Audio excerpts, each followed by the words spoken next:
Today on Radical Personal Finance, expert interview with Gabriel Custodiet, author of The Watchman Guide to Privacy.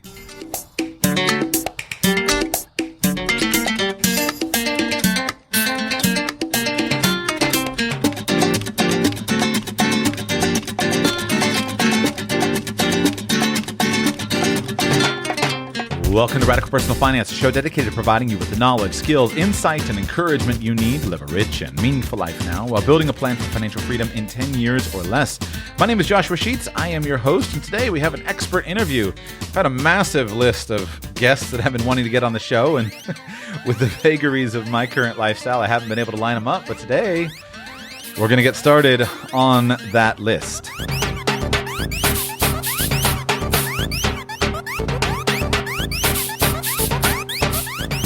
Topic of privacy, digital privacy, financial privacy, lifestyle privacy, personal privacy. This is a topic that is certainly of significant and I think growing interest in our modern world. I think many of us understand that the need for privacy, especially in an increasingly connected world, can be significant. And yet the question is, how do you actually do it? And so today I've got Gabriel here with me to talk about this. Gabriel, welcome to Radical Personal Finance. I'm glad you're here today. Joshua, I'm very glad to be here. Let's do this. I have found myself recommending your book quite a lot over the last couple of months. It's come up on the public podcast. The cops are coming for us. You hear them? I hear them. It's come up on the podcast in public a couple of times, and then I've also had it come up several times with private consulting clients, et cetera. People who ask me, say, Josh, I'm interested in privacy, and I'm looking for something that's a little bit that gives me kind of the starter steps to get me started. And it's actually hard to do. I have a few favorites, right? On the one end, I often recommend to people who've never heard of privacy, I recommend J.J. Luna's book on How to Be Invisible. There we go. How to Be Invisible. I blanked on the title because it's so beautifully written. It's very attractive, but it's getting a little bit dated and it is out of date at this point on some of the techniques. I really admire what Michael Bazzell has done with his work, but it's so hardcore that it's hard for me to hand a 500-page book to someone and expect them to read it. And so I love your book because you are current on all of the cutting-edge strategies, but you're writing them in an accessible way that I think is much more useful. And so we're going to talk extensively about some of the content of this book because I think it's a really worthy manual for somebody who's looking for one book.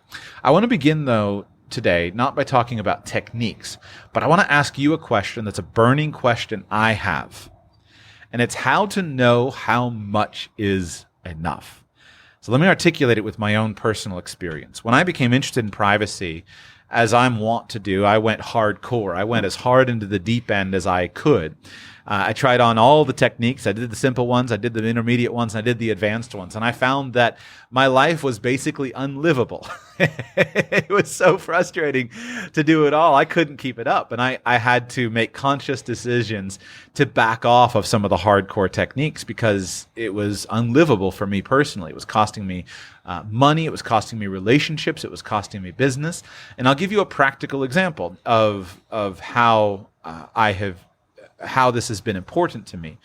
A number of years ago when I got into privacy, I started moving everybody away from contacting me on my phone to contacting me on an application. And I set up a variety of different applications, Signal, Wire, WhatsApp, even Facebook. I used various phone voice over IP services. At the time, I was really enjoying using Sudo. And I had a plan all set up. And I was doing this partly for international relocation. But one of the things that happened to me when I relocated outside of the United States is a bunch of my systems broke because I put in foreign SIM cards and all of a sudden Sudo stopped working because I said, oh, we're not authorized. And I found myself isolated from people. And at first I didn't realize it was a big problem. But my friends who used to would have sent me a text message or used to call me now just didn't do it because they didn't know, well, how do I reach Joshua? And so I actually had to make an intentional decision to go back to kind of the normal world of having a phone number and texting people instead of sending them messages because I found that my relationships were suffering because people didn't know how to get a hold of me. So how do you think about this question of how much is enough as a privacy consultant? Well, Josh, I think that a lot of people who get into privacy in a serious way have probably encountered this scenario. I know that I have. I think for most people, this is not a concern for them. For most people, maybe listening, they're just finding the first way to get into privacy. They haven't gone off the deep end. But what I will say is, for most people, if you haven't touched on privacy at all, I appreciate the recommendation for my book. That's definitely the place to start, just to get your feet wet. But I think a lot of people, when they get into it, they do want to be the James Bond. They want to be hardcore. And your situation is a little bit different because you're going back and forth between countries. A SIM card will really mess you up, especially if you're using an app like I recommend, MySudo, which is really tied into where you are located. So MySudo is a serious challenge. Although Signal and Wire and some of these others, even WhatsApp, they will work just fine, and especially work very well if you're in different countries. But what you do have to decide, and I think it's a lot more important to have good relationships, to have good business opportunities, than to be very private. And so some people talk about threat modeling, where you sort of set your priorities. Who are you trying to be private from? And I personally tend not to do threat modeling. I feel like people should just go as far as they can, as far as they feel comfortable. But when you do feel that you are losing out on opportunities because people can't reach you, because you are postponing the dental filling because you don't want to go in there and confront them about giving your social security number. Right. I'm not speaking from experience. Of course not. But you have to make a determination at that point. And what I will say is, if you are in that boat, just kind of experiment a little bit with it, push it a little bit, and then let it go and learn from that lesson, and maybe find an alternative, do a little bit better the next time. So let's begin with a discussion on digital privacy, because while obviously there are different levels, I think most of us, some of the simplest steps that we could take that can dramatically improve our personal privacy is in the area of digital privacy. Let's say that I come to you and I'm concerned about the internet. It's not that I have anything going on. I'm just someone who's saying, well, I noticed that people are getting doxxed, or I noticed that, something could happen and my information could be made public, and that could be really concerning to me. What are some of the basic steps that you think everyone should take with regard to digital privacy? Well, you should definitely be concerned about digital and internet privacy, even if you're not a public figure. Obviously, if you are some kind of public figure, you should be very concerned. I give examples in the introduction to my book about how these days, if you apply for a job, they might do a background check on you. They might check all of your social media. There's one guy who posted on Twitter a 300-page document categorizing all of his social media posts by various fouls, basically. And suffice to say, this guy didn't get the job. So there's an endless... The 300-page document was the hiring company's analysis of him. Correct. And there are entire companies that do these background checks. And of course, there's a new industry called open source intelligence, and they are looking for all kinds of your information that's out there on the internet, whether that's for marketing, whether that's to give to law enforcement. There's all kinds of things that can go wrong. So number one, there are a few things you can do, and these are not very difficult. First of all, you advocate using a VPN. Definitely pay for a VPN. There are a few good ones out there. You can check out Proton VPN. ExpressVPN is getting a little bit too big for its britches, but that's still very good. You have Mullvad. You have a variety of these. What you're really looking for is something that's paid and is therefore going to be reliable, and something that is not logging your information. A VPN will basically make sure that your internet service provider, whether you're at home and that's Cox or Xfinity, or you're at the Starbucks down the road, they will not see your browsing activity. And likewise, if you go to Google or you go to some website, they are not going to see a recognizable IP address, so they won't be able to build up a dossier on you. So a VPN is definitely the first thing that you should do. Number two, I would say definitely get into the private messaging. Now, you don't have to funnel everybody in your life into private messaging. One thing I do is I say, look close family. If you want to talk to me, this is where I'll be. I'll be on Signal. I will be on Wire. I will be on Session.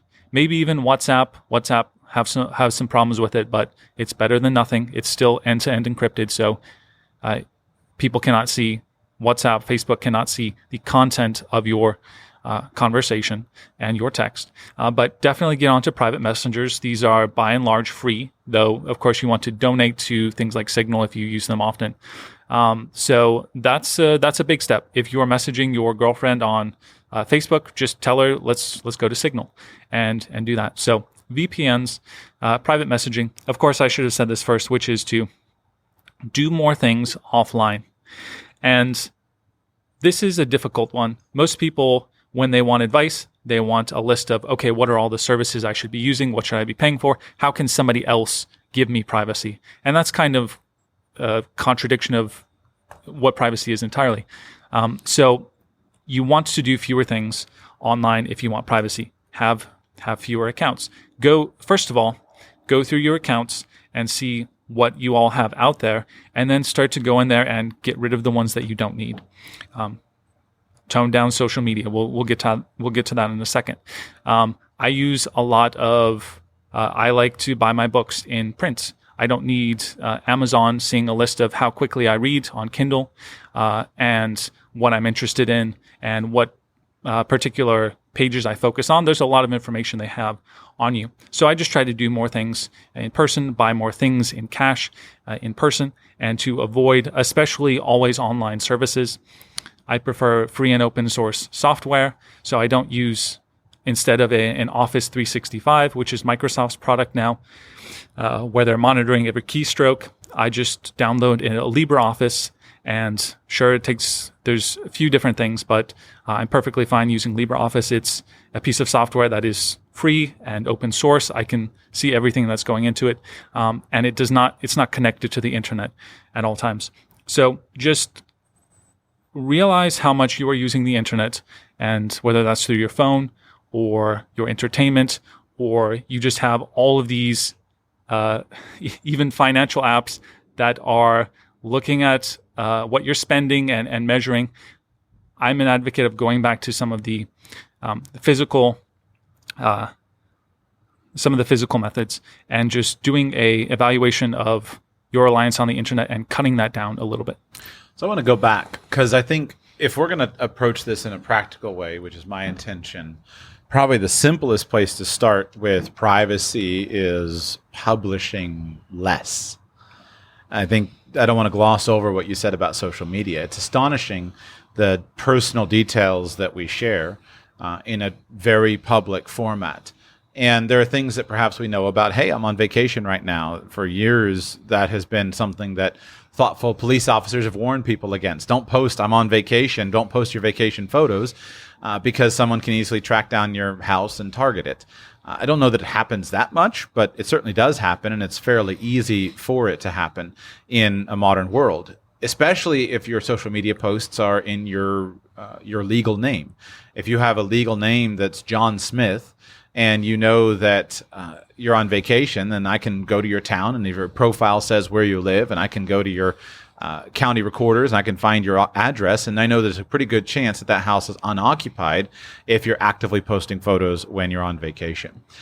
So I think you can minimize output. With regard to social media, to your point, posting on social media is a significant risk for most people, because the post that seems innocuous to you may be the post that eventually undoes your whole career. I think the best example that I like to point to of this is Justine Sacco. Many years ago, she was the lady who was flying to Africa, and she posted a poorly worded joke, but she was just making a joke, and it was intended to be a form of self-deprecating humor where she was pointing out that she was privileged, and yet the joke was badly misinterpreted. And when she was on an airline flight, her entire life unraveled because of a post she made on Twitter. And we see this again and again and again, where somebody posts something and they word it poorly, and yet it winds up backfiring on them. And so one simple strategy is post less. I personally am not particularly skilled skilled at the use of humor or sarcasm, especially in 240 characters or 280 characters. And so I've tried to pull back from that because I don't do well in that format. And I think that in a modern world of social media, it can actually be a competitive advantage for you to have fewer posts. Do you think if you go for a job, do you think an employer is suspicious if you don't have a social media presence? So yes, they might be suspicious, but they will just have to live with that. Now, if you do find that your employers and you're trying to get a job are suspicious, you might keep your Facebook account and your social media and just pare it down. So let's go into my number 4 point then, which is to tone down social media. Everything that you've said is correct. What you post on social media can cost you your job. It can cost you, I believe, here's a statistic, 1/3 of all divorce hearings use the word Facebook in them. So there's all kinds of reasons why you might want to tone down the social media. I'm not trying to ruin people's fun here, but what if you had a social media account and it wasn't your name, it was your initials? What if you did not make it publicly available? What if you made sure that you were not tagged in your posts? What if you didn't use geolocation so people didn't know exactly where you were? What if you decided to communicate with your followers or your friends outside of that social media on one of the private encrypted messengers that we just discussed? There are all kinds of ways to tone this down. And let's not forget that Facebook and a lot of these companies are using your images and they're using your text for AI and facial recognition and all these kind of things that could be used later on in unsavory ways. And of course, we have all the stuff happening with COVID. If you say X, Y, or Z, that could absolutely, there's all kinds of examples we could point to, cost you your job, cost you all kinds of things. So tone down the social media. I'm not saying to ruin your fun by doing that, but you can certainly do less. You don't have to have your own photo on there. Just have a fun photo of a cat or something. It doesn't have to be your face. You can interact with the people you want to interact with, and say the witty things that you want to say, but in a more pared down and thoughtful way. And if you need examples of what can happen when you use social media, just go to Amazon, look at the first introduction of my book, which you can see for free. You'll get a list of many examples. Tell us your favorite story. What's the one that usually is super surprising to people? Well, here's a good example. So a guy, I think he was a jeweler, I believe, like a jeweler rapper kind of figure. He was in Miami, and he posts a photo of all of his bling spread out on his hotel bed. Well, surprise, surprise, he goes out for the night, and he comes back, and his room has been busted into, and all of his stuff has been taken.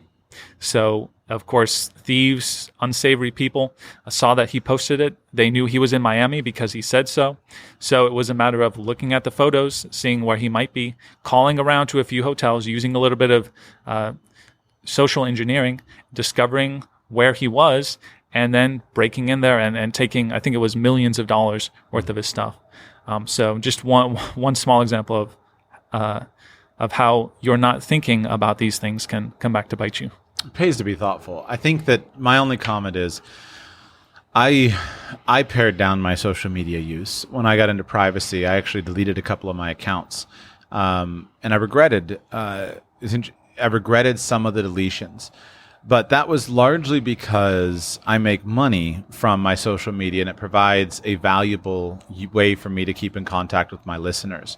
And so I reestablished, after fully deleting several of my accounts, I reestablished several of my accounts and got them back because I realized that I needed them and I wanted them and I genuinely appreciated them for their ability to influence my business. And so my number one thing is, if you're not making money with social media, then you should seriously consider just dumping it. But I do understand kind of an in-between area. It's hard to say that there is a positive benefit for most people from social media the way that most people use it. My observation is that more people are angry. They feel the data is pretty clear that people are angry. They're upset about the arguments that invade their life on a daily basis. Many people are upset. They feel less worthy. They lack self-confidence because they see other people's continual flow of peak moments, and they don't understand that those are just peak moments. Even if you know it intellectually, it feels like everyone else is sitting on a beach with a cocktail in their hand, having a great old time with all their good-looking friends, and here I am, poor little old me, dumpy old me, sitting at home alone, lonely right now. It's just not overall productive unless you're using it to make money.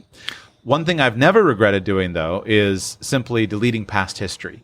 On Twitter, this is the easiest. I run Tweet Delete, and I've been on Twitter since 2008, but I have it set up various times where it just automatically deletes all tweets older than a month. You can set it where it's older than 6 months, older than a year. I removed over a decade worth of history from Facebook back when there was a Facebook tool that allowed me to do it fairly easily. Facebook no longer allows that tool to work, but they do offer more ability to archive things. I've deleted a huge amount of history from all the other ones, and that's always felt better because I don't have any skeletons in my younger closet. I didn't post racist stuff online. I didn't do anything particularly scandalous or whatnot. But still, what you realize is that the person that I was is not the person that I am. And while for my own records, it's nice to sometimes go back and say, hey, who am I now and what do I know now? I don't necessarily want to be judged by the person that I was back then. So I think that even if you do have something that you're ashamed of in the past, get rid of it now before you're applying for something. But even not, I just appreciate being able to be in the moment and not being so tied to my past. Do you have any great tools for people who want to kind of simplify their previous life without actually deleting accounts all the way? Yeah, I don't know that particular tools for social media come to mind. I'm a big proponent of just making your own list and doing things manually. But Tweet Delete, that sounds like a good tool. I was going to say when you say that you don't have skeletons in the closet, I think that people who 10 years ago said that there were two sexes might these days come to regret that, and it might even be illegal in certain countries to say that by hate speech laws. So you never know the way that the winds will be going, and so you are correct and right to want to keep control of that. But I do want to speak to a demographic of your audience who is probably budding entrepreneurs, people who are starting up businesses, and when they go to YouTube, when they listen to the podcast, they're told that they need to be on all platforms and they need to be engaged with their audience and they need to be on Facebook and Instagram and all these places. I'm not saying that's not true, but in my experience, and I think this is something that you've done as well, Joshua, is if you have a very good product and you put it on enough places, you will get a following. And I think that some entrepreneurs go a little bit too far. They think that they have to be everywhere, that they have to reveal every part of their life, that they have to treat their audience buddy. But I know people who have done well by not advertising, by not being on social media in that kind of pronounced way. And so, if you put your podcast on Spotify and Apple, that's most people right there. You put it on YouTube, you create a Patreon account, you're probably doing pretty well. And if you have a good thing, it will get noticed. And just some thoughts on the entrepreneurs out there who are told that they need to be on social media. Maybe that's not the case. Let's switch to financial privacy. You talked briefly about spending privacy, which I think is some of the simplest ways to be private. First, make the case as to why somebody... It's always easy to say, I've got nothing to hide. And we are, without question, fully agreed that saying we've got nothing to hide and actually having nothing to hide are two different things. Right? The quote we were talking earlier, you said the quote, do you remember who to attribute it to? Cardinal Richelieu, he says that, give me 6 lines from the hand of the most honest of men, and I will find something in them which will hang him. Yeah. So, you're right that you don't know. Well, let's give one example. There's a lot of Americans listening. 1 in 20 of you are going to spend time in jail. That's just how our justice system is in this country. We incarcerate a lot of people, or the United States incarcerates a lot of people. And so you have your Christmas gathering here, and you have 20 of your family in there. One of them is going to, or has spent time in jail. And so the way it works is you might go to a jury, and maybe if the attorney and the judge are a little bit tech savvy, they might, for example, want to subpoena your Amazon shopping list. I think that would be something that I would push for, because your Amazon shopping list tells a lot about you. Let's say that they go to the Amazon shop list and they see that you're into hardcore privacy, or that you bought a Glock holster, or X, Y, and Z. Now imagine how an attorney could spin that in a particular way so that an emotional jury could change their verdict based on what they find. Just one example about how being more careful in this case. You have an Amazon account. There are ways we can talk about to hide your Amazon purchases. Of course, the best way is simply to buy more things in person, especially sensitive things. Buy things in person with cash as opposed to buying them online. But just one small example of how it can cost you. And always practice COVID safety when you're doing that, right? Extra large mask for extra social responsibility. Exactly. So how do you, let's talk about spending money privately. So the simplest way is you pull out physical currency, you go to a place that has what you want, you make sure to wear your COVID mask for good protection of your fellow shoppers. And of course, it has a side benefit of providing a little bit more privacy from all the cameras. And you simply buy it. That's obvious. But what if it's not that simple? What if there's something that's only available on Amazon? What if it's a digital product? How do you protect your privacy and buy things privately? Yeah, let me speak to cash really quickly. What you said is true, and I think people intellectually understand that, but they don't go about doing that. So if you believe in privacy and you don't want to live in a world where there are central bank digital currencies and the Federal Reserve is dictating what you can and can't purchase, or where Visa recently is setting limits on the carbon emissions of particular purchase, or they're talking about this, about the particular purchase you buy, then you are a big proponent of cash and you want a cash culture and you want to fight against the war on cash. So I would advocate anybody who's listening who believes in this stuff, seriously stop the credit cards as much as you can, take out cash, go to a bank that lets you, that has a high limit of taking out cash, stockpile some cash, be careful how much you take with you, where you put it, hide it. I have some suggestions for that in my book. And then use it. Use more cash, please, for the good of your fellow man. For the good of your fellow man, please use more cash. Now, obviously, some things you have to buy online. And I have some maybe more controversial sections in my book about how to acquire things for free online. We can talk about that only if you want to, Joshua. You can acquire all kinds of things for free online and make it up to the company in various ways. But for that thing on Amazon or wherever that you want to buy, of course, Americans have privacy.com, which is one option. Now, privacy.com, very popular. It's highly recommended. Basically, here's how this works. You set up an account with privacy.com. I'm sure the audience actually, now that I think about it, knows because, Josh, you talk about this. You set up the account. You attach your bank account. All right, so there's no privacy there. Privacy.com knows what's going on here.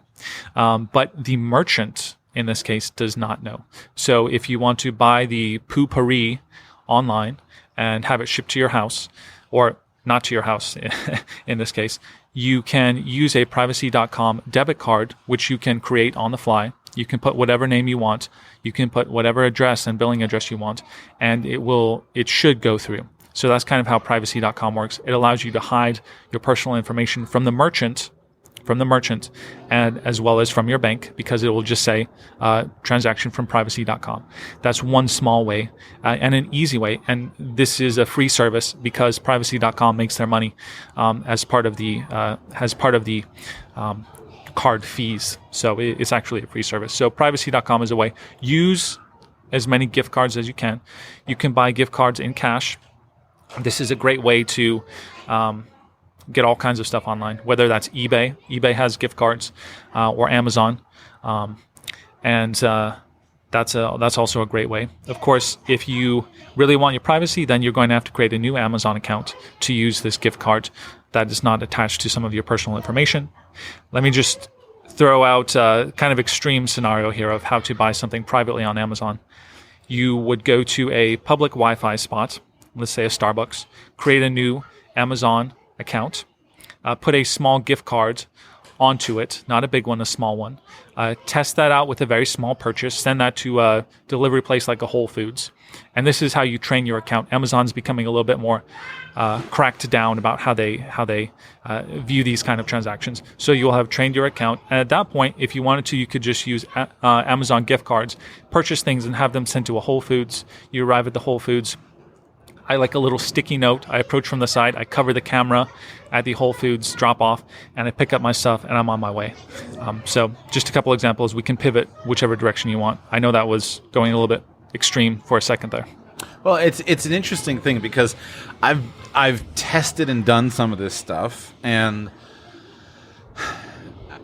I consider myself a privacy enthusiast, but these are some of the things that I have discovered are a step too far for me based upon the benefits for my life.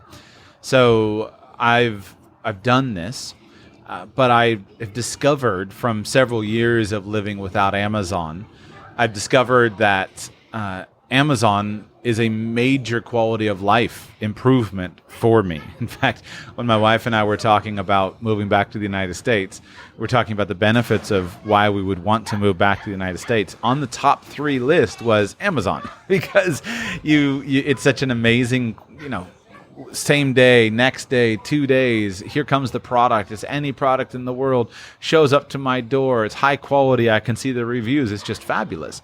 And for me and my family, we went 3 years and really didn't buy, we bought very little on Amazon because we were traveling. We didn't want to wait for the boxes, etc. But what we would do is it was such a big deal that whenever we came to the United States, we'd wind up with $1,000, $1,500 Amazon orders to pick up and go home with bulging suitcases.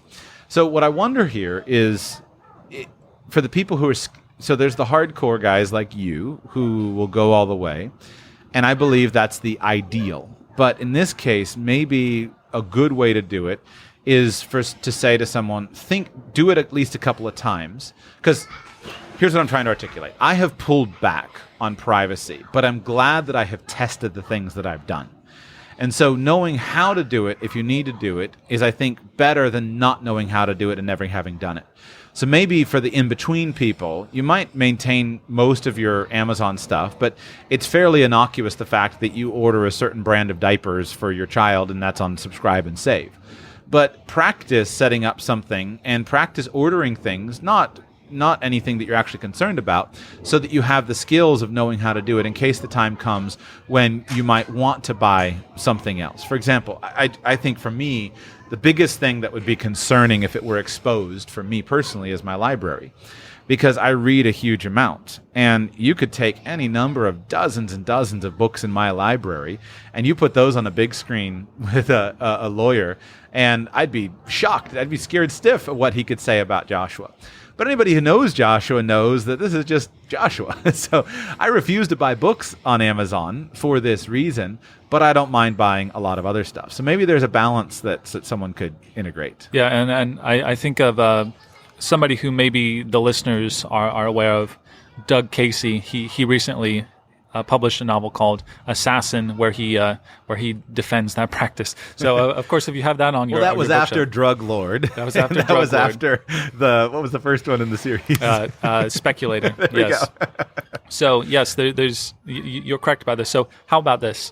I did advocate a very hardcore strategy. If you get a privacy.com account, and I have plenty of Amazon accounts. They use privacy.com card.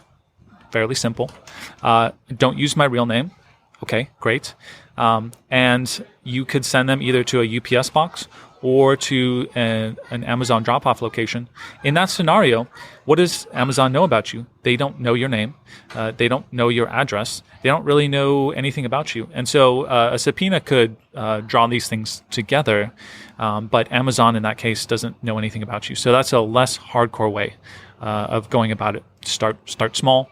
But I agree, it can be important and fun sometimes to push this all the way. But some of this stuff, you have to sit down, think about, okay, what does this company know about me? What do I not want them to know?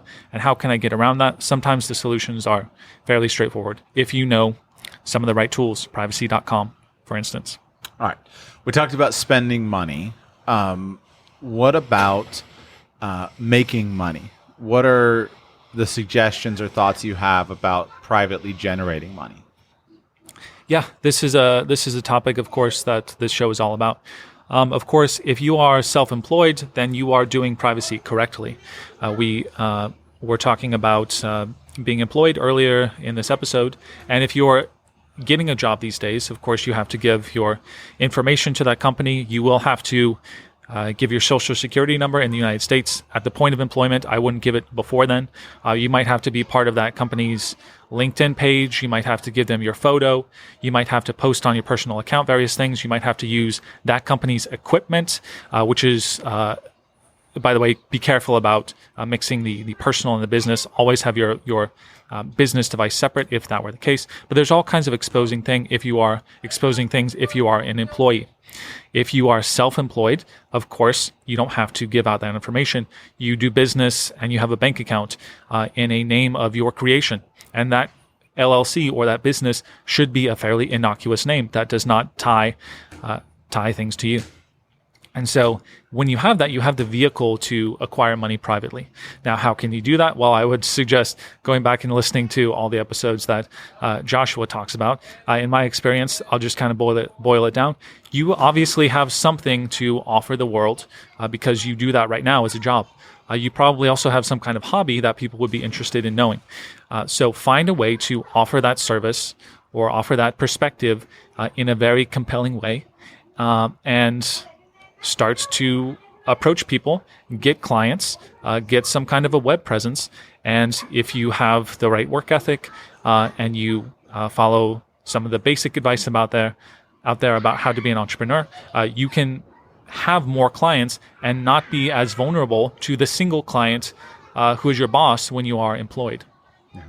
I think that's a key idea. Right. There are diminishing returns on business privacy and privately generating income. There are some people for whom their ability to generate income privately is literally a matter of life and death. It's protecting them from people who are tracking them down. But for most of us, it's not that big of a deal. But when you combine the lifestyle benefits and you combine the lifestyle benefits, you combine some of the career benefits, when you combine some of the security that can be had, and then you add privacy on top of it, it can be a compelling factor for many people to be able to generate money privately.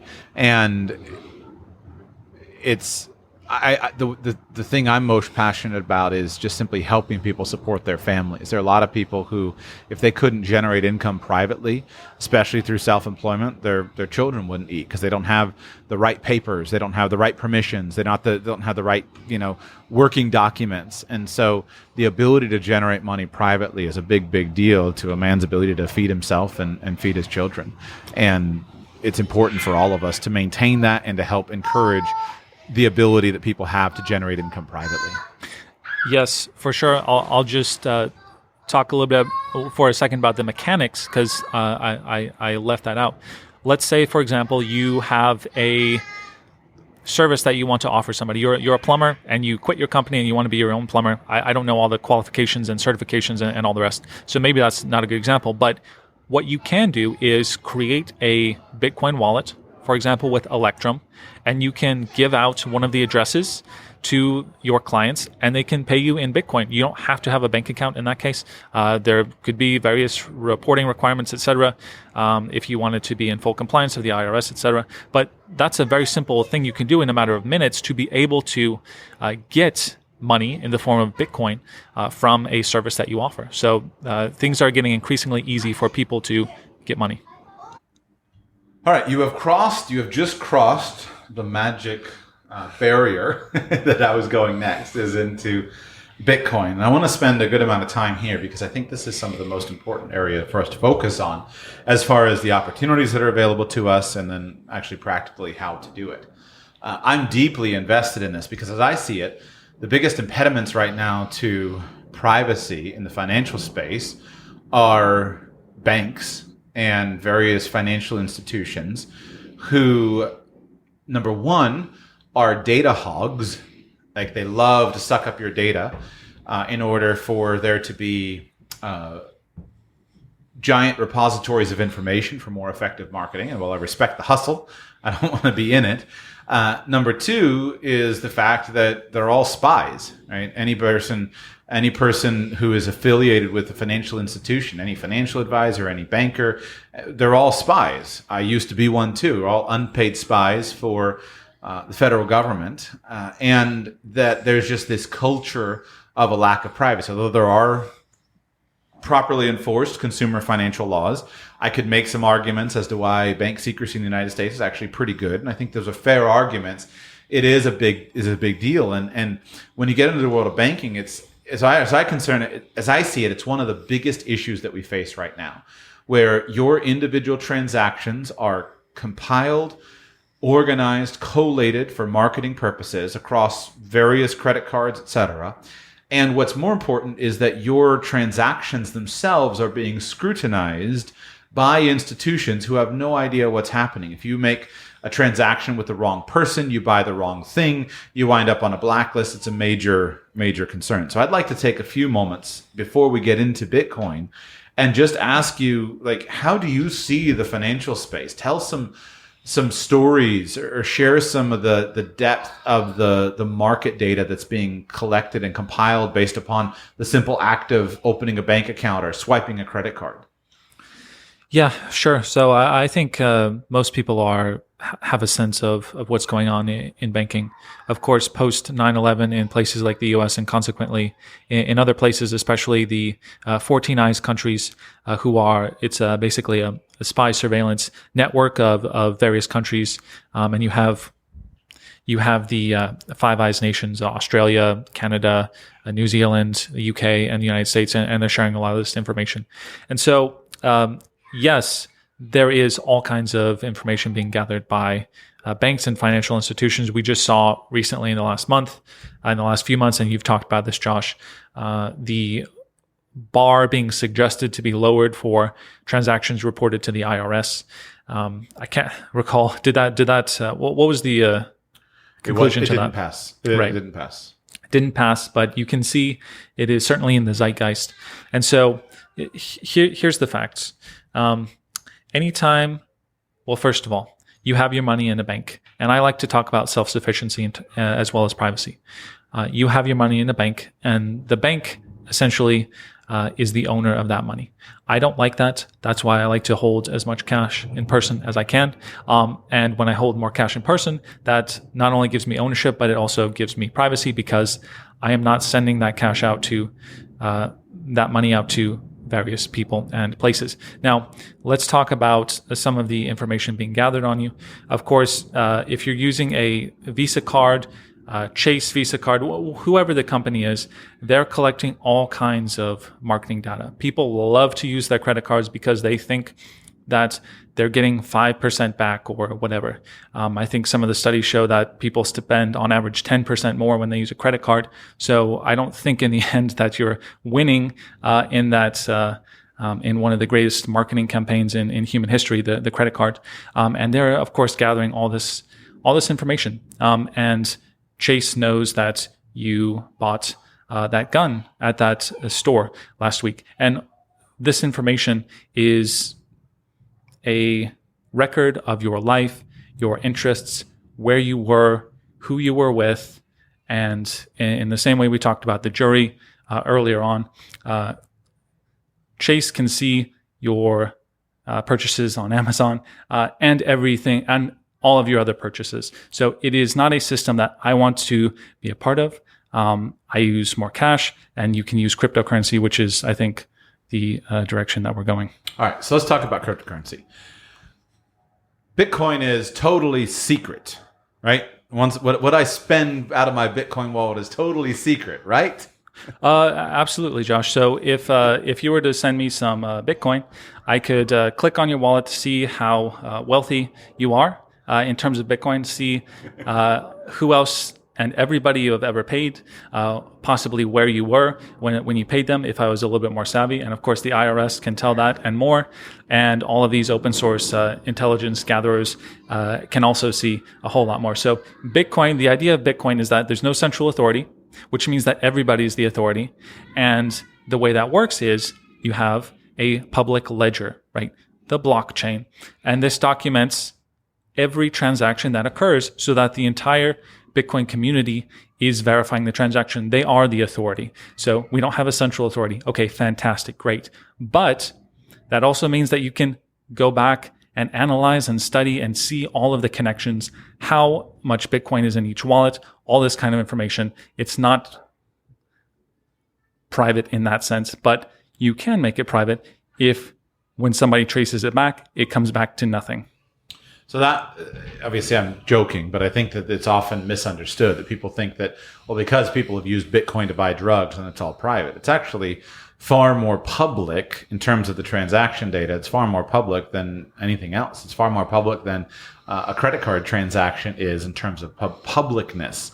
But that doesn't mean that there aren't ways to use it privately. So let's say that I did want to interact more with Bitcoin, because I find it, doesn't matter why. Let's say that I wanted to transact more with Bitcoin. What are some of the ways to acquire and use Bitcoin in a more private way to support the growth of the Bitcoin environment for whatever reason is important to you? That is really the correct question, and one that almost nobody asks when they get into Bitcoin. Most people, they're told to get into Bitcoin, I think for the wrong reasons, because they're told that it's going up and it will never go down. And that's probably not the right reason. And so people typically say, well, yeah, get a Coinbase account or something like that. Well, the idea of Bitcoin is that there's no central authority, that you own your thing.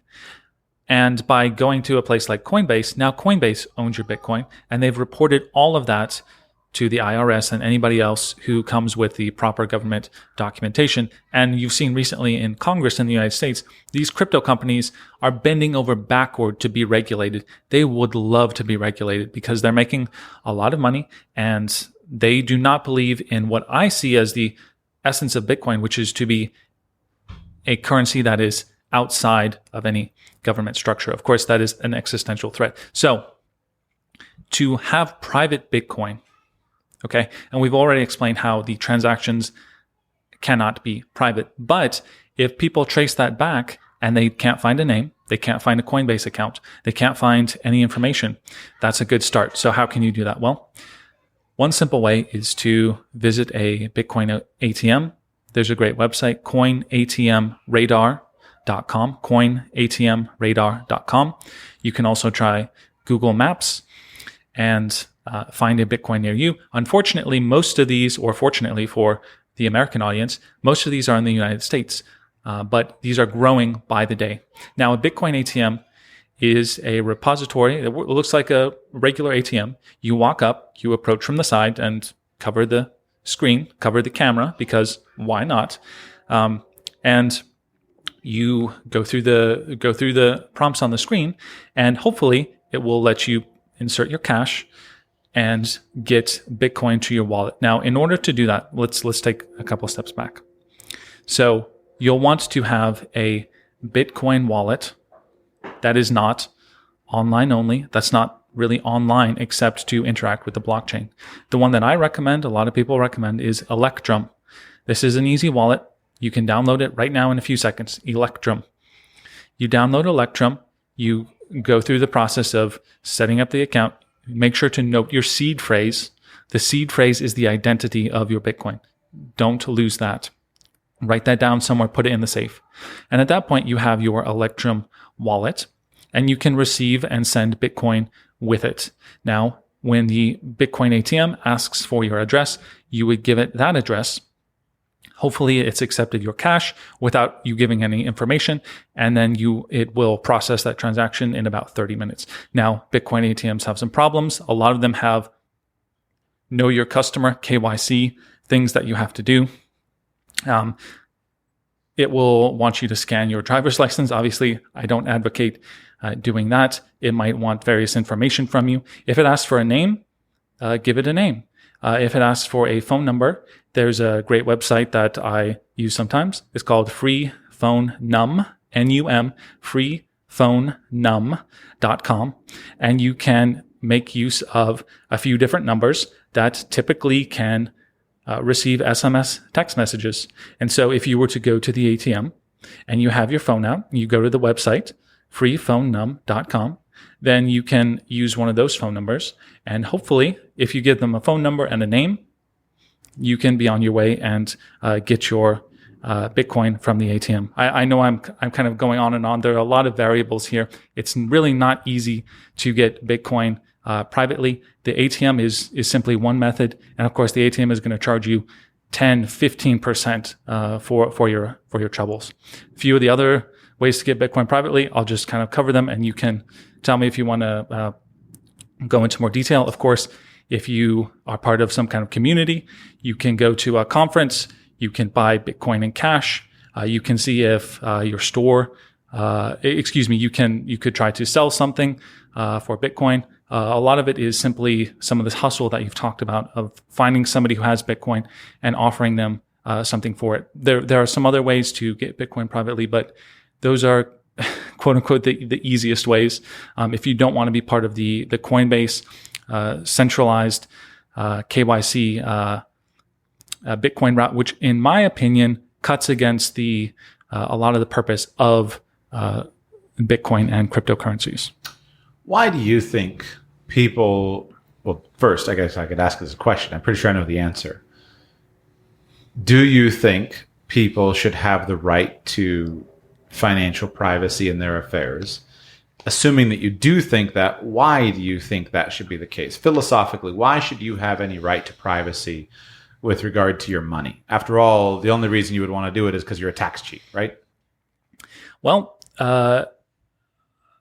that is what people would say, and they would have entirely missed the point. The point is there are a few things that are immoral in life. I would consider stealing from somebody to be absolutely immoral. Hurting somebody would be immoral. If you're not doing one of these very basic things, then you are not doing anything wrong. The government may disagree. Voltaire once said that it's dangerous to be right when the government is wrong. That will remain to be the case. But financial privacy, you are not directly harming somebody, whatever you're doing with your money. And so I see no justification whatsoever for banning of transactions. Of course, we can talk about we can talk about the banning, the criminalization, the justice system as it pertains to harming people physically and such. But money itself is a neutral thing, just like the air we breathe, just like weapons, just like any kind of thing. It's not an easy question to answer, and I think that unfortunately, well, in some ways it is an easy question to answer.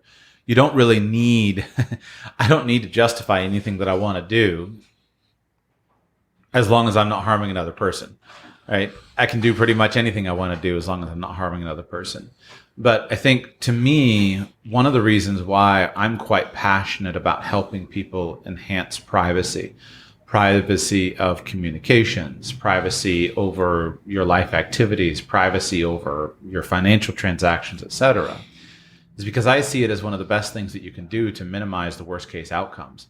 There's not a single point in history that you can point to where giving a government agent more data ever did anything good. Even in the short term, when you say, oh, it did something good, you go back and you look at it and you find that the biggest, I guess, it's a massive risk to have a repository of data. I think about it kind of like this. Do you remember the explosion that happened in Lebanon a couple of years ago, right? You have this giant concentration of explosive material. You are a fool if you ever put massive amounts of explosive material in one central warehouse. You're a fool. Now, there may be reasons and times at which you amass certain amounts of explosive material. You might be getting ready for a fireworks show. You might be getting ready to bomb somebody, right? There are maybe reasons and times. But in terms of a general practice, you don't put large amounts of explosive material in a central depository. And it doesn't matter whether the guards of that central depository are totally honest and totally good-hearted. Let's assume that they are. When you put the material in one place, you put all of the financial data, you put all of the contact data, etc. You put all the explosive stuff in one place, you create an incredible target for someone else to try to attack. You create the target by making it a rich target. And so maybe everyone who's guarding the warehouse is perfectly honest and perfectly right and perfectly moral. It's still dumb to put all the information there. On the other hand, what do you do when you get more and more material in one place? Well, you raise the stakes. You raise the temptation for somebody to use that data. And so whether it's, in this case, a government agent or a non-government agent doing it, you have to protect the data. And the only way to protect it is through putting barriers and watertight doors, through segmenting the data out properly in diverse institutions. And so this is one of the basic problems that we face in the modern world, is that because of the digital connectedness, if we were to go back 100 years, where you were working with a bank and you had all of your records with a local banking institution, didn't matter, right? So what? The local bank knows something of my institution. It's not that big of a deal. Yes, somebody could go and they could rob that bank and they could possibly get that data. Okay, that's fine.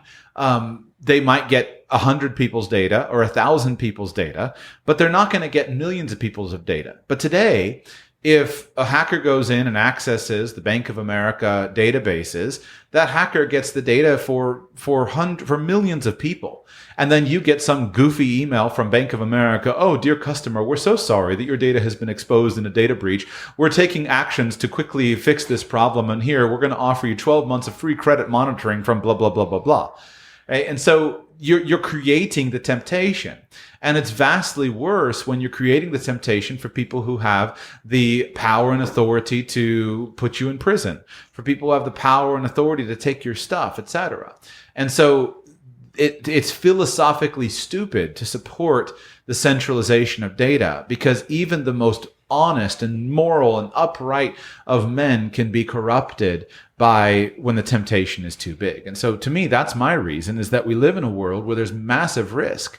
And I don't particularly care for anybody to have access to your data about your life, your communications, because it simply creates too many opportunities for trouble. So, I mean, that's not the most eloquently stated of arguments, but to me, I don't want a bunch of explosive material in one place. If explosive material has to be created, I want it to be separated out. And since I don't see anybody on the public space everyone around just wants to put more and more explosives in a giant warehouse in the center of town, I think that's unsafe. And so I just keep trying to move a little bit farther out of town. Well, that's well said, Joshua. That's a typical Joshua Sheets analogy there, which I always appreciate. And you're right. A lot of people, we like to talk about monopolies, Amazon, this and that. The only monopoly in your life is government, because government is the only institution which you have no say in the matter. When I didn't want to use Facebook, I stopped. When I didn't want to use Google, I changed. When I didn't want to use Amazon, that's a little bit more difficult, but I can go elsewhere.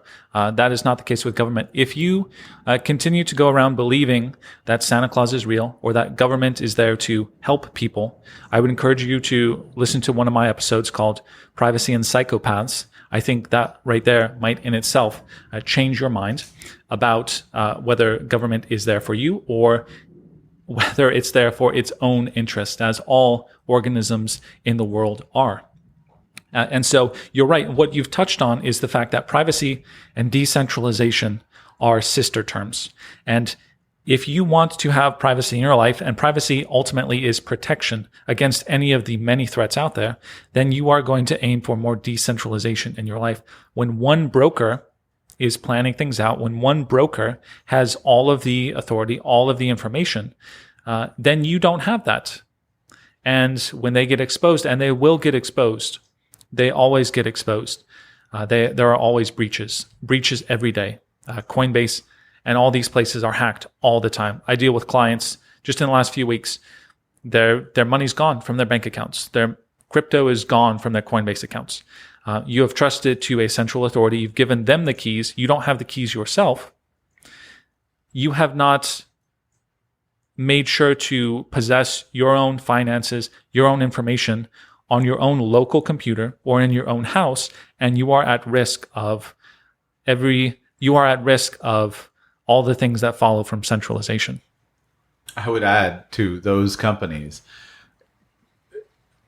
lest we be accused of beating too hard on government. What was it 5-8 years ago when the Department of Defense database was breached, and basically anybody who'd ever had any kind of clearance or relationship with the Department of Defense, their information was released.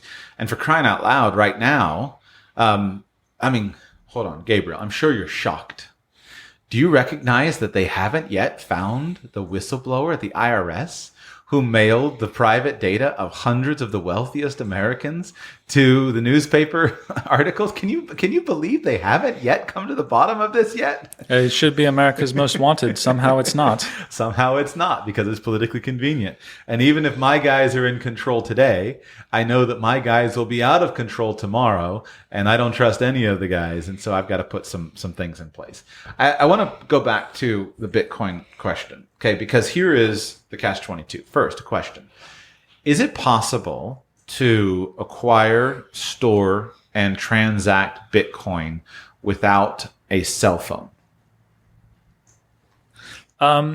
Yes, you can do that. Okay. It becomes a little bit more tricky.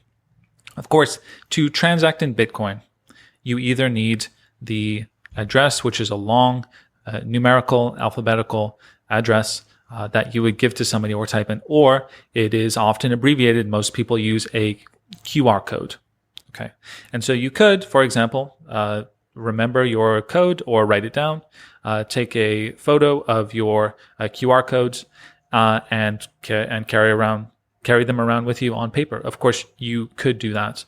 Is there a kind of intermediary step where you're not, because in this scenario, you would have to go back to your computer and look at your account and all this kind of stuff. Is there a kind of intermediary way?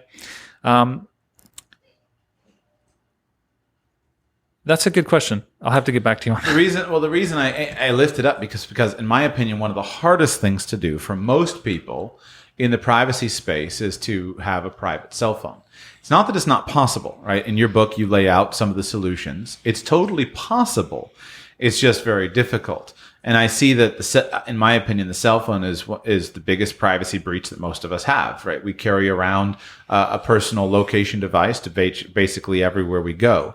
Virtually all of our most important information is stored on or accessed through that device. And yet that device is not particularly secure. And when we add on to it, using it for Bitcoin, then it becomes more difficult. There are a couple of devices on the market I've been meaning to get and look into as far as some of the hardware, the device wallets that are trying to solve this. But I think it's an interesting area of focus for us. Yeah, that's an important question. Can I mention the crypto course? Go ahead, yeah. That's an important question, and I'm performing all the research to have the extreme worst case scenario. Let's say you're fleeing a country and you can't bring your phone, and we might have more to say about that in a crypto course that we're working on. And so it's a good question. It's a good question because you obviously the phone. We haven't even talked about phones yet. Phones are not your friend in privacy. Surprise. And you don't want to be walking around with an extra phone or an iPod Touch or something like this. An iPod Touch doesn't have all of the various GPS chips and such in it like a phone does. You don't want to be encumbered with all that stuff, and you still want to use your Bitcoin. Of course, the easiest way is to go around with your laptop and pull up your Electrum wallet. Not always convenient. Hopefully there are people coming up with some intermediary options, and I'll have some more to say about that soon. Yeah, I want to add one more comment because there's a good segment of the audience that agrees with your and my position. There's also a good segment of the audience that doesn't see the point. I want to add one more point, and this is why I'm so enthusiastic about trying to be involved and help to see these areas grow. You and I can easily afford to have bank accounts. You and I are well served by the financial industry. We have phones, we have computers, we have bank accounts, we get low cost banking, low cost investment, low cost transactions. Yeah, Stripe charges me a good amount of money, but it's not that much in the grand scheme of things, given the convenience of it. PayPal, it's useful, etc. But there is a massive, massive percentage of the world that does not have access to these services. And what my hope is that we can use the exciting prospects of Bitcoin. The growth I used to see as a major problem. I don't see it as a major problem anymore. I see it as something that requires consideration. The devices, etc., just using it will help to bring the services that we take for granted to an increasing segment of the world population. And that is going to help us create an exceedingly exciting future when more and more of the smartest people in the world that are currently locked down because they don't have the right passport, they don't have the right government ID number, they don't have the right ability to get with a certain merchant processor. As those people come into the global economy, it's just going to turbocharge the current great growth that we enjoy. And Bitcoin is a major component of that going forward as I see it. But unfortunately, Josh, there's no accountability with Bitcoin. So what you're looking for is a one world government digital currency. I'm not quite sure what to say to that. Hopefully we'll get, maybe the Chinese version will be the one that will bail us out. Lovely. Anything we've missed? Anything that you think we should cover? Looking through the table of contents here for the book. We could talk about phones for a moment if you'd like. Yeah, let's do that because that's very practical. So you just had a good summary of a phone. It is a device that has a camera pointing at you and at others. It has a built-in microphone. It has multiple chips that are used to pinpoint your location when the phone is working within a few meters, wherever you are in the world, bouncing off of the satellites and cell towers. This is very juicy information. It by default uses something called SMS text messages, which are free floating in the air, which are easily captured with the right equipment. For example, by police during protests, they have devices called stingrays. They can read all of that, all of those SMS text messages being sent. Your phone calls can be certainly documented, especially the metadata. Okay, and your phone as well has a operating system that is designed to integrate all of these things and make life more convenient. So it's not your friend in privacy.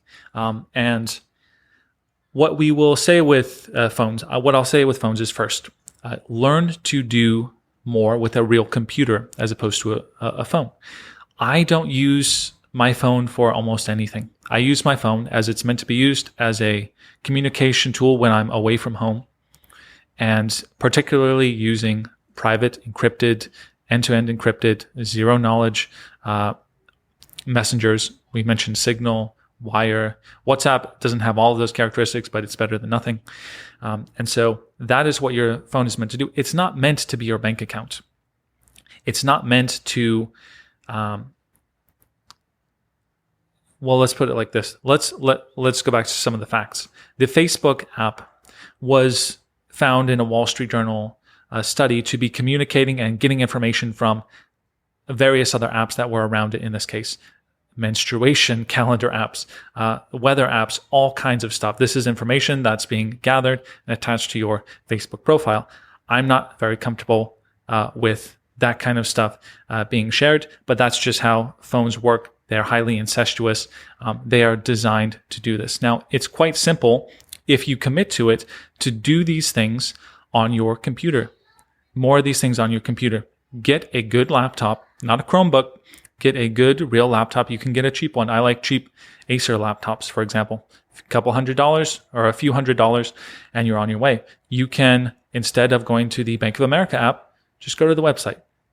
When you want to check the weather, you don't need an app for that. Just go to a browser and type in the weather.com or whatever you're searching for there. So there are, first of all, you want to do more things away from your phone and on your computer as you can.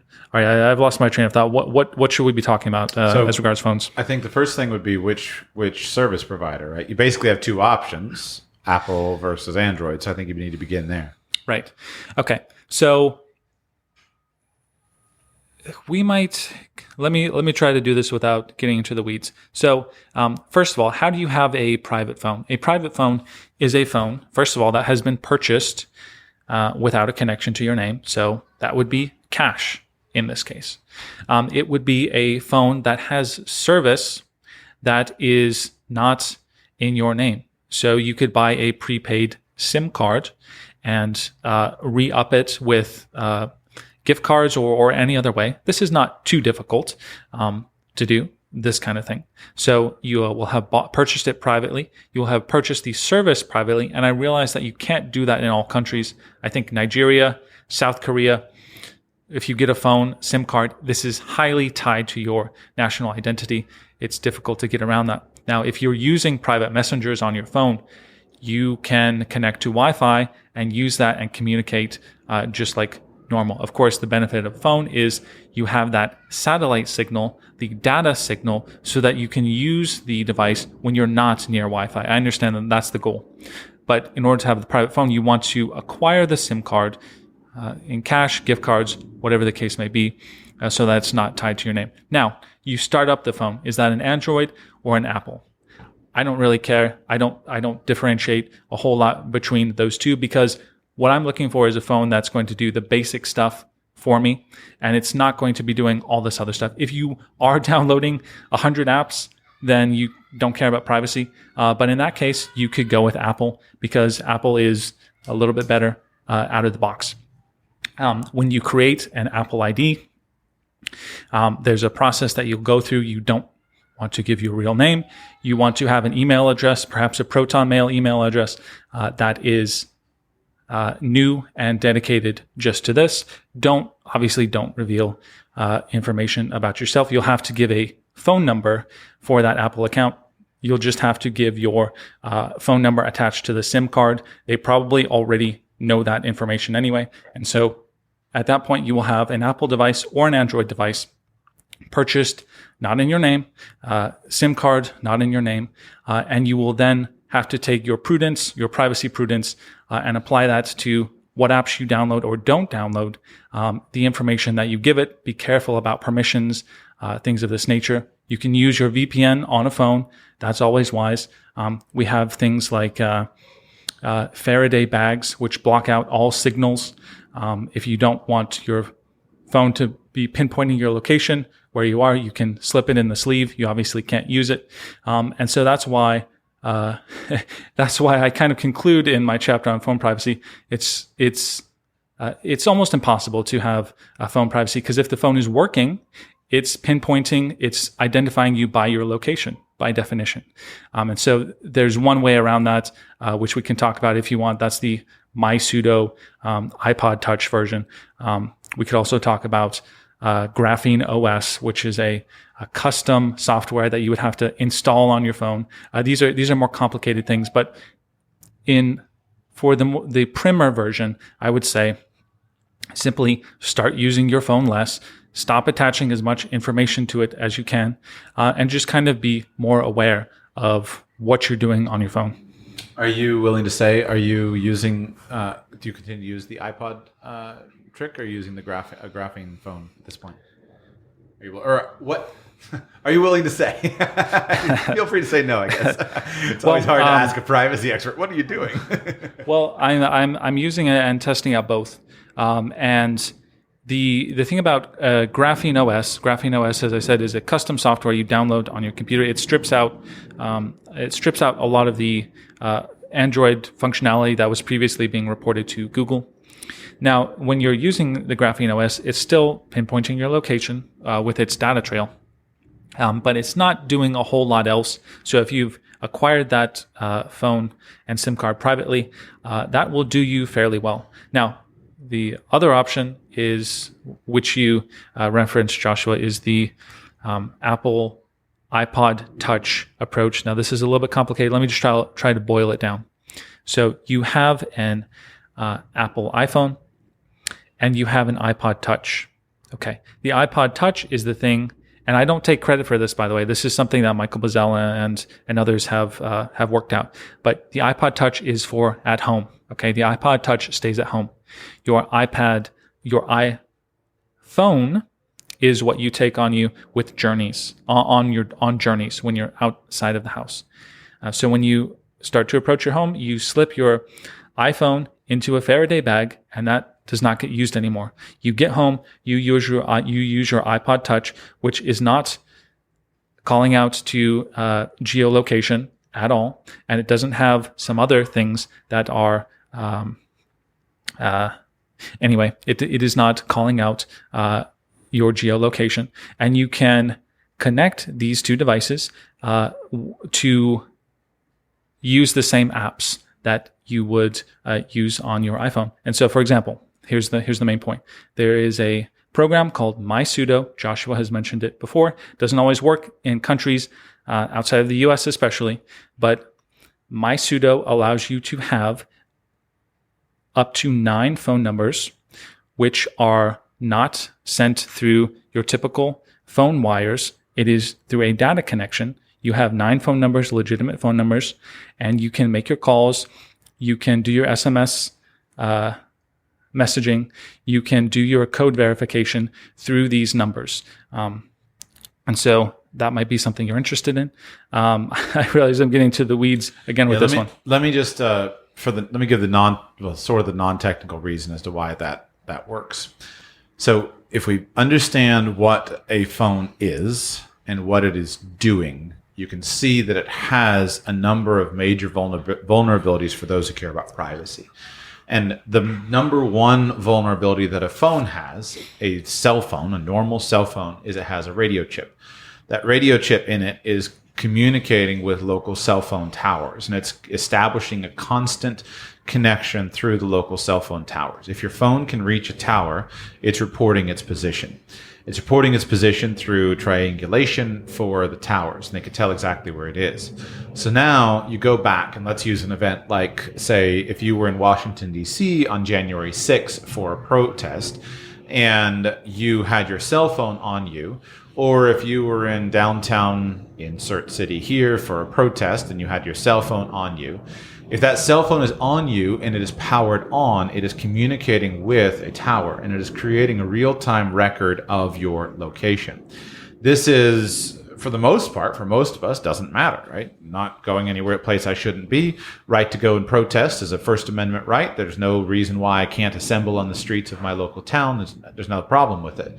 But what happens is oftentimes there are events, and then frequently in this case it's law enforcement. Law enforcement will go and they will solicit, they'll request, they'll subpoena the records from all the local cell phone providers and say, tell us all of the phones that were in this certain place at this certain time, and then continue their investigations. And sometimes a protest that you went to that you thought was just a good ordinary protest for you to say your mind, downtown Kenosha, Wisconsin, or downtown Washington, D.C., etc., or just a local gathering of some kind, all of a sudden loops you into some stuff that you really didn't want to be involved with and can wreck your life.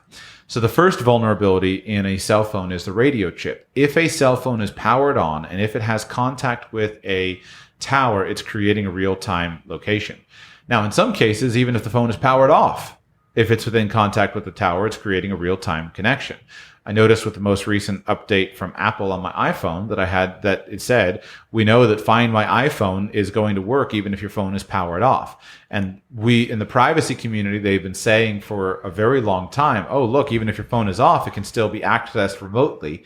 And people weren't really sure. Well, there it was right on the screen of my iPhone last week saying, Find My iPhone is still going to work, even if your phone is powered off, kind of a confirmation of that. The second problem is that your phone has in it a GPS chip. And so that GPS chip is also absorbing and consuming data. Third problem is there's a wireless card. And so it's keeping a record of all the Wi-Fi networks nearby, the Bluetooth networks, etc.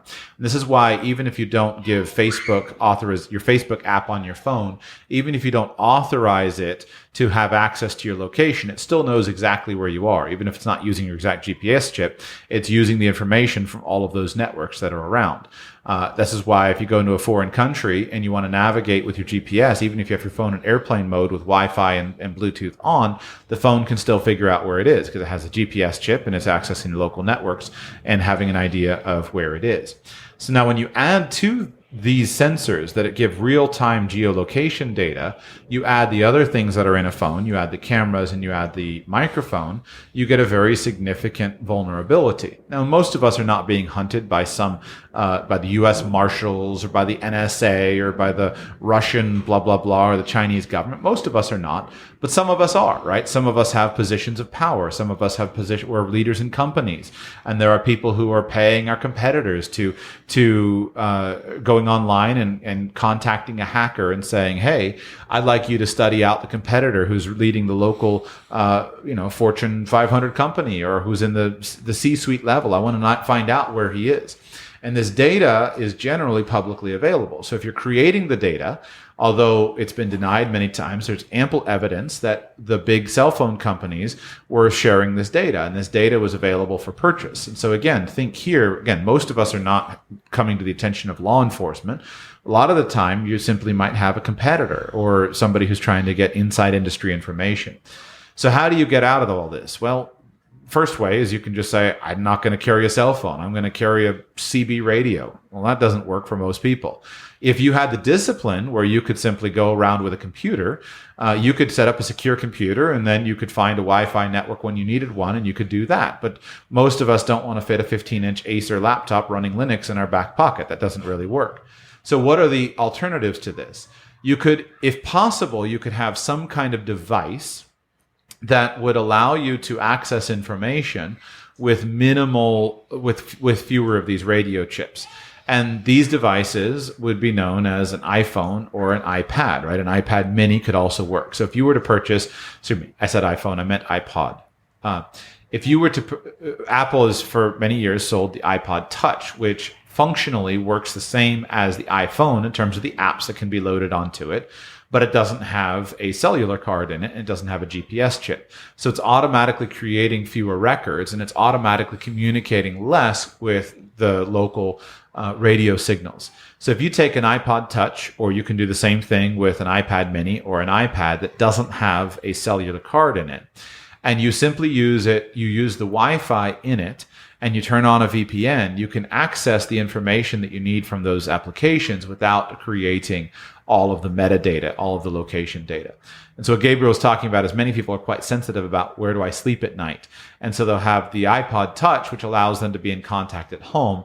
And then when traveling, they might use an iPhone. Or some people who are super hardcore will take an iPod Touch, pair that with something like a, what's it called? The hotspot, jetpack type of thing, an internet jetpack device to get internet data.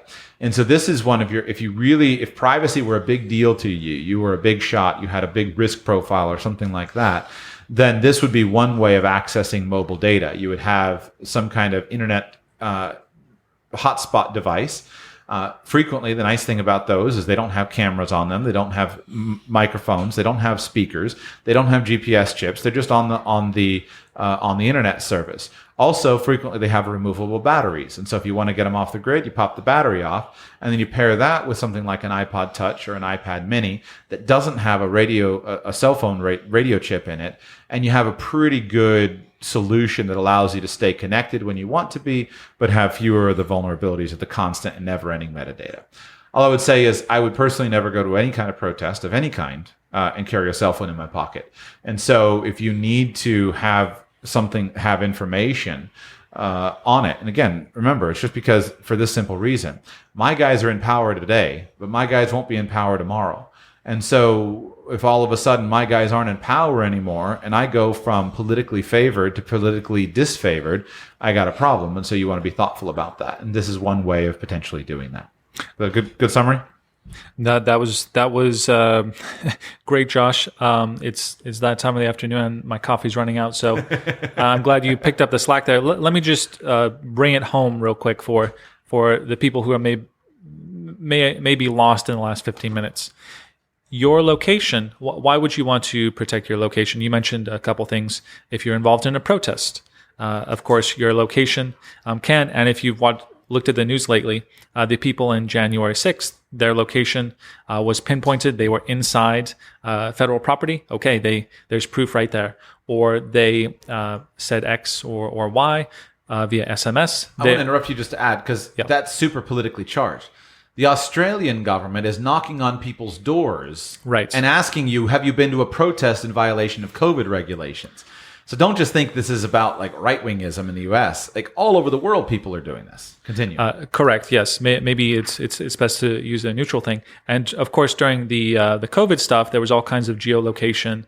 And here's one example: in South Korea, there was a man who went to a shop. Now in South Korea, they had an app. They were being monitored, their location by their cell phone. And as I mentioned, in South Korea, your cell phone is deeply attached to your national ID. Now, this man goes to a restaurant and he tells the restaurant owner that he has COVID, and if he doesn't give him something for free, he is going to Blackmail. Yes, he's going to blackmail him.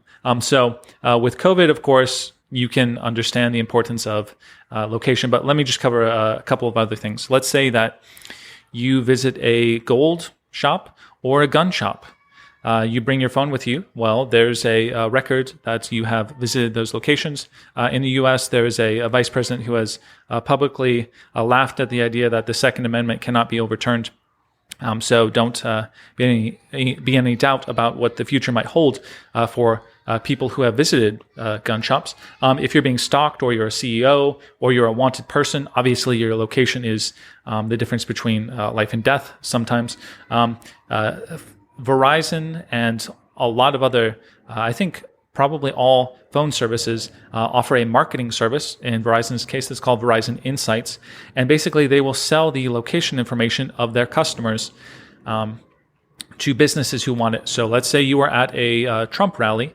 Let's say that there were people at a Trump rally. Well, Verizon can sell the information of those people who are at the Trump rally to somebody else. So you can kind of see how your phone location can be a bit of a vulnerability. One more story.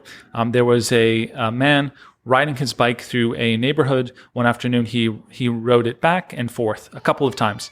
Now, he had his phone with him, and he gets a message from Google that they were going to share his. Have you told this story before, Josh? No, this is new All to right. me. I don't know this one. So he gets a message from Google. They have shared, or they're about to share various information, including his location, with law enforcement.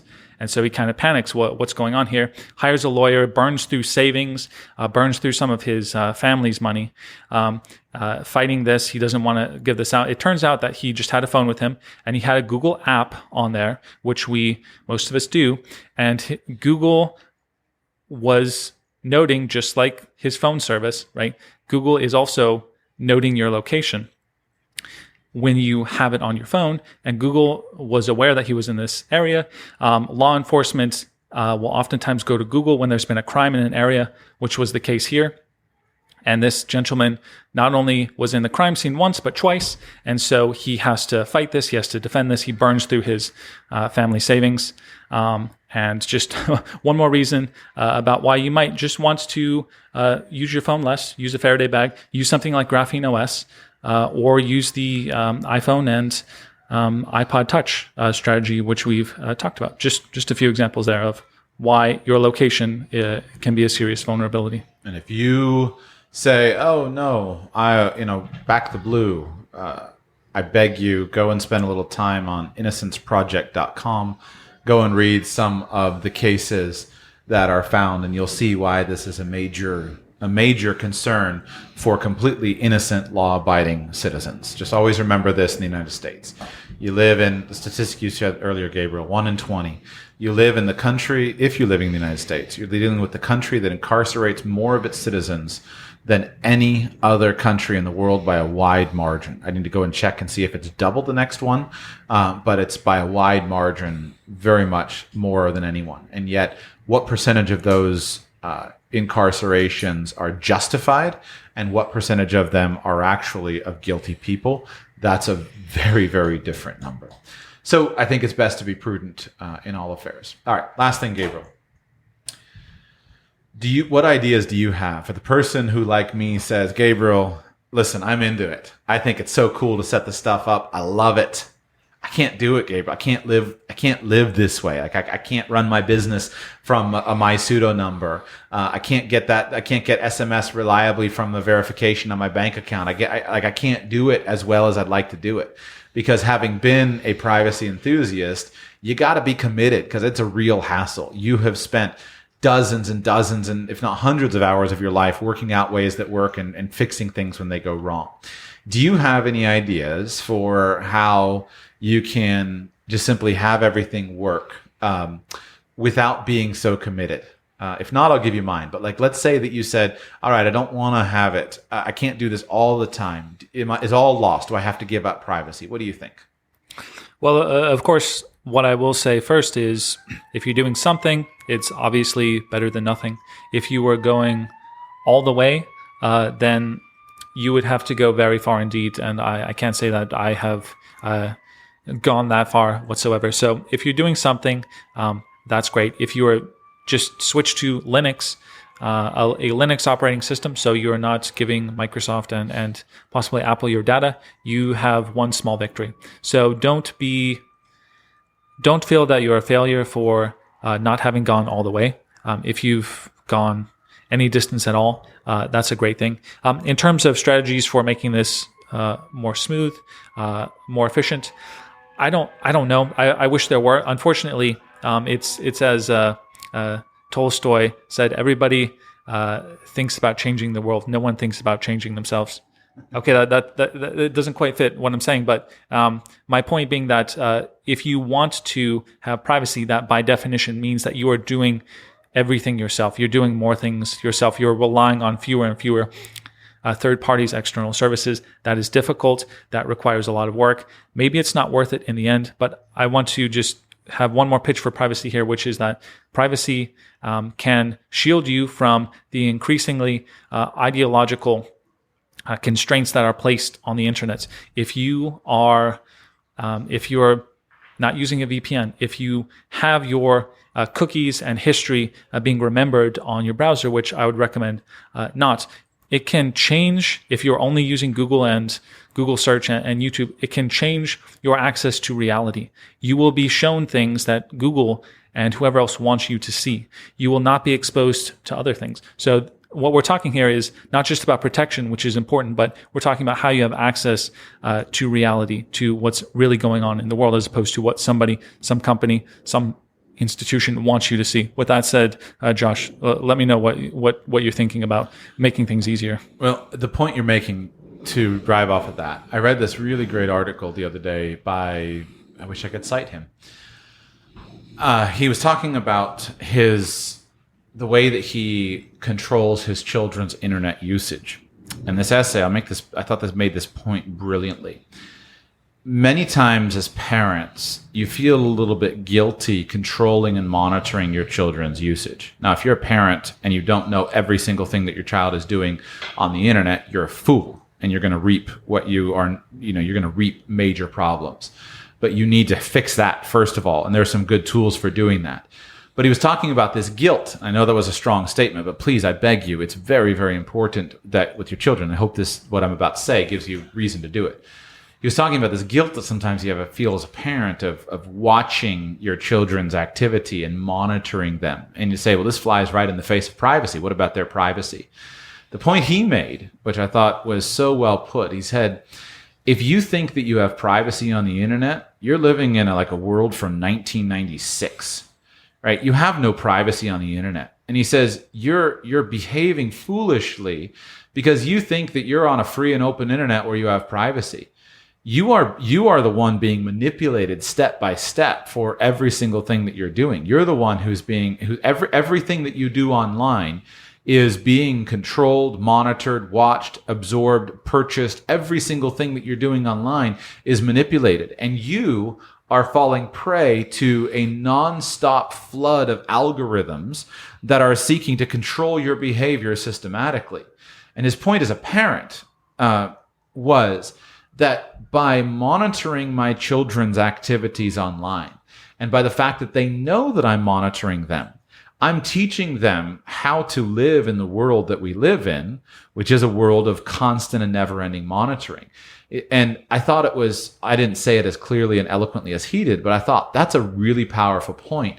I immediately sent it to all my friends and family. I was like, listen, this is a very important point, because I have a bias for privacy, and my children have no privacy with regard to their online activities, and they won't for a very, very long time. And I thought, how do you reconcile this? And I thought, this is the way that you reconcile it. Can you be private on the internet? For a few minutes, if you're a techno wizard and you know how to set up, a sandboxed virtual machine running through multiple layers of VPNs, that's everything. Like, you can do it. It is possible, but it requires a vastly high level of technical knowledge. And so most of us aren't going to reach that level or live that way on a daily basis. I think your point, Gabriel, about using clean browsers is really valuable. For many years, I have used a clean browser, just simply change the browser settings. If you just set Firefox to every time you close, eliminate history, eliminate cookies, just scrub the browser, that in and of itself gives you a very different experience on the internet, because you don't wind up in a silo. You don't wind up just constantly having feedback of an echo chamber. And so if you go on YouTube and every time you see just native naked YouTube without your being signed in, it gives you a vastly different experience than your own personally trained, algorithmically enhanced personal account. So I guess what I was saying was, I believe that the audience of Radical Personal Finance tends to be quite wealthy and quite well educated and quite busy. And I think that privacy, you are exactly right, that there are levels of privacy that are possible and that every level is good, right? Just putting a VPN, putting it on your phone, putting it on your computer, running it, it's great. Gives you a major upgrade. Being thoughtful about the apps that are on your phone gives you a good upgrade. Being thoughtful about where you go on the internet and how you go, good upgrades. My answer is, you can use money to solve some of this. We didn't talk, and for the sake of time, I don't want to get into things like location privacy. But after doing all kinds of stuff over the years on location privacy, I became convinced that if you can afford it, the best way to have location privacy is just simply to have an apartment where you live that you don't personally set foot in much. And looking like a normal person is a big deal. For phone privacy, right? One of the best things you can do is just have a traditional phone number, a traditional thing that's useful for two-factor authentication and verification, etc. And so I have spent a lot of time and a lot of money using many of the solutions and found out the limits as to where they work and don't work. Similarly, like with a business. I love MySudo. I think it's great. I would never run a business on it. It's gotten better, right? But I would never run a business on it. It's not reliable enough. So if I'm running a business, I'm going to have a phone that's dedicated to that business. But knowing how to leave that phone behind, knowing how to put the phone in a Faraday cage, knowing how to use the phone for what it's just to be used for. Maybe I teach people, right, having a backup set, right? You may not use a private phone every day all the time, but knowing that you have a privately purchased phone that's clean, that's set up, that's ready to go, that has service, and that's sitting in a Faraday cage, a Faraday bag in your buddy's gun safe or in your storage unit or at your office or something like that. So if you need that secondary form of communication, these are powerful ways to do it. And so I've had this kind of tenuous relationship with privacy where I'm totally into it because I'm into like weird hardcore stuff like that. But I find that a lot of the techniques are difficult. But yet I'm really glad I'm into it because having it as a backup option has been really powerful. And that's kind of my point, is that if you're a guy who's making a good income and you don't have a private phone, at least as a backup sitting somewhere, I think you're not planning ahead enough, right? If you don't have a place you can go and know how to go to a place where you could fall off the grid if you all of a sudden were on the front page of the newspaper, I don't think you're planning ahead well enough in the modern world.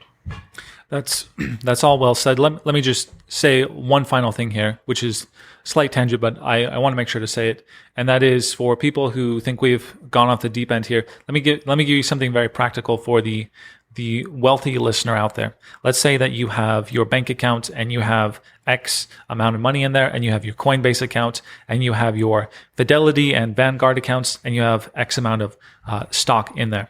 The easiest thing you can do to protect that is to have two-factor authentication. I didn't mention this. I should have. Joshua referenced it just a minute ago. Go into your important accounts. Go to the settings. Set up two-factor authentication. That is going to force you, whenever you log in, to provide a code that can be sent to your phone, or through an app like Authy. And I recommend that you consider an app called Authy. This is an easy way to make sure that you're not part of some of my recent clients who the statistic of $6 trillion of cybercrime per year, which is growing, which my clients recently have contributed to because they didn't have two-factor authentication in their important accounts, because they were using a Yahoo email address, which they didn't change the password, and Yahoo accounts were breached a few years ago. So there's the keys to the kingdom right there. They lose all of their Coinbase money just like that, and you can't recover cryptocurrency. So have the two-factor authentication. Change your email address to one that is not hackable. For example, Proton Mail, they do not have the credentials of their users, so they cannot theoretically have a breach. So go create you a Proton Mail email account. Change your important financial account to that. Make sure you don't forget the password, because you'll be locked out for eternity. Set up your two-factor authentication, and you will have just done your financial future a huge benefit by making just those steps. Absolutely. So I want to plug your book, The Watchman Guide to Privacy, Reclaim Your Digital, Financial, and Lifestyle Freedom. This book is fantastic. I strongly recommend it. It's wonderful. It's a really good, and Gabriel, you're very good at organizing information, and you're very good at laying out kind of the philosophical underpinnings of your position and giving a good introduction to people, but also giving enough tidbits of how you can go deep in this book. I love this book. I think it's great. You're also doing a podcast. Yes, that is simply the Watchman Privacy Podcast, available pretty much anywhere, including YouTube, etc. So Watchman Privacy Podcast. And are you additionally maintaining a blog, or is it most of your writing in this book? You can, if you want to track me down, get the book, check out my podcast. You can check out my website, watchmanprivacy.com. I have a newsletter. I hope to be doing some important things with that in the upcoming year. So those are the three ways. And then Gabriel and I are working on a project, which we hope to be announcing the details of very soon, about Bitcoin privacy, etc. Hopefully that'll be a Q1 2022 launch. That was supposed to be Q4, but I messed that up. And so Q1 2022 is the plan for a pretty cool Bitcoin collaborative project. Gabriel, thank you for coming. Thank you for being on the show today. Thank you.